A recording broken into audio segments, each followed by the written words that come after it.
Hello, everybody. We have just finished what I consider to be a very productive meeting on one of the most critical issues that I think this nation faces, and that is an immigration system that is broken and needs fixing.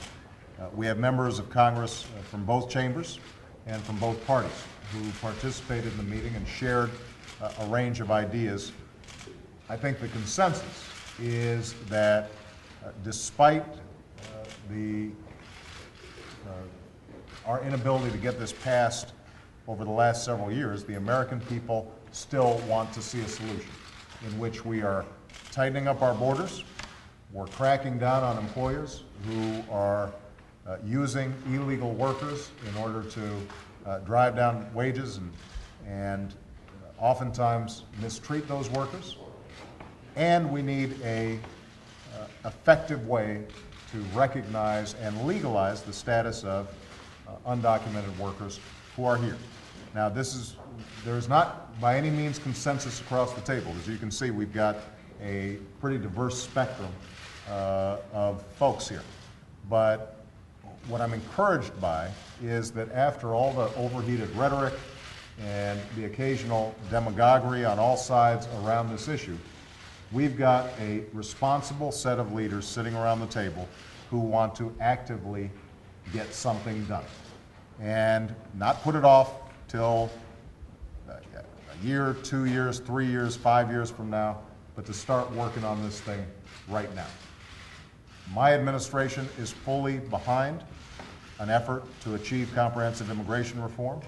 I have asked my Secretary of the Department of Homeland Security, Secretary Janet Napolitano, to lead up a group that is going to be working with a leadership group from both the House and the Senate to start systematically working through these issues from the congressional leaders and those with the relevant jurisdiction. What we've heard is through a process of regular order, they would like to work through these issues both in the House and in the Senate. In the meantime, administratively, there are a couple of things that our administration has already begun to do. The FBI has cleared much of the backlog of immigration background checks that was really holding up the legal immigration process. DHS is already in the process of cracking down on unscrupulous employers, and in collaboration with the Department of Labor, working to protect those workers from exploitation.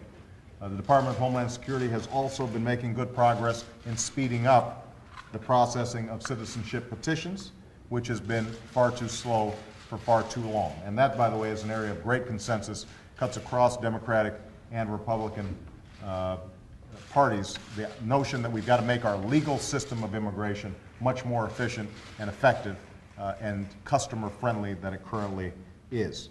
Today, I'm pleased to announce a new collaboration between my Chief Information Officer, my Chief Performance Officer, my Chief Technologies Officer, and the U.S. Citizenship and Immigration Services Office to make the agency much more efficient, much more transparent, much more user-friendly than it has been in the past.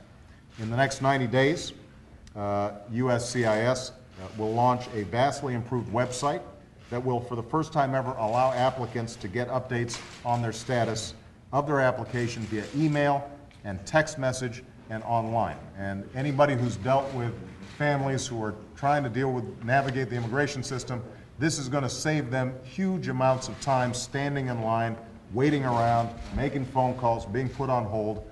It's an example of some things that we can do administratively, even as we're working through the difficult issues surrounding comprehensive immigration. And the idea is very simple here. We're going to leverage cutting-edge technology to reduce the unnecessary paperwork, backlogs, and the lack of transparency that's caused so many people so much heartache. Now, we all know that comprehensive immigration reform is difficult. We know it's a sensitive and politically volatile issue. One of the things that was said around the table is the American people still don't have enough confidence that Congress and any administration is going to get serious about border security, and so they're concerned that any immigration reform simply will be a short-term legalization of undocumented workers with no long-term solution with respect to future flows of illegal immigration. What's also been acknowledged is that the 12 million or so undocumented workers are here who are not paying taxes in the ways that we'd like them to be paying taxes, who are living in the shadows, that is a group that we have to deal with in a practical, common sense way. Now, I think the American people are ready for us to do so, but it's going to require some heavy lifting. It's going to require a victory of practicality and common sense and good policy making over short-term politics. That's what I'm committed to doing as president.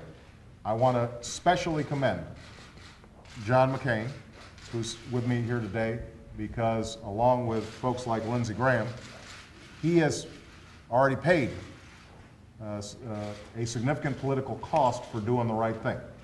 I stand with him. I stand with Nydia Velázquez and others who have taken leadership on this issue.